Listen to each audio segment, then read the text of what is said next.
महकमे एक्साइज व Shamshabad task force की मुश्तरका कार्रवाई। 1 लाख रुपए मालियत की नकली शराब जब्त। शमशाबाद पुलिस स्टेशन हुदूद में गैर मजाज तरीके से नकली शराब तैयार करने के सिलसिले में खुसूसी इत्तला पर महकमे आबकारी व शमशाबाद पुलिस ने कार्रवाई करते हुए नागाराजू नामी शख्स को एक मकान से नकली शराब तैयार और पैक करते हुए गिरफ्तार कर लिया। मुलजिम के पास से नकली शराब की कई बोतलें मालियत 1 लाख रुपये जब्त कर ली गई। इस सिलसिले में पुलिस ने एक केस दर्ज करते हुए तहकीकात का आगाज कर दिया।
పట్టుకోండి సార్, అతను పట్టుకోండి సార్, పట్టుకుంటే అతను పట్టుకుంటే తెలుస్తుంది కదా.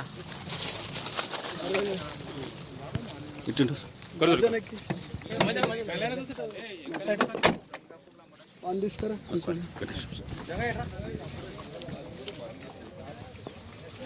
మహేందర్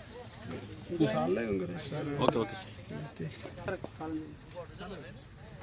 సార్ ఈ అభ్యాస్ ఎప్పటి నుంచి చేస్తున్నావా? ఎన్ని రోజులు మీరు చేయబట్టి? మహేందర్ అక్కడ అంటే వీళ్ళు ఎన్ని రోజులు చేస్తున్నారు? అడగరా ఎన్ని రోజులు చేస్తున్నారు? ఎన్ని రోజులు చేస్తున్నావు? ఎక్కడి నుంచి తెస్తున్నావు సరుకు అంతా? కర్నూలు నుంచి. ఎక్కడ సప్లై చేస్తున్నావు? మామూలుగా లోకల్. ఎవరికి ఇస్తున్నావు? ఎవరికి ఇస్తున్నావు?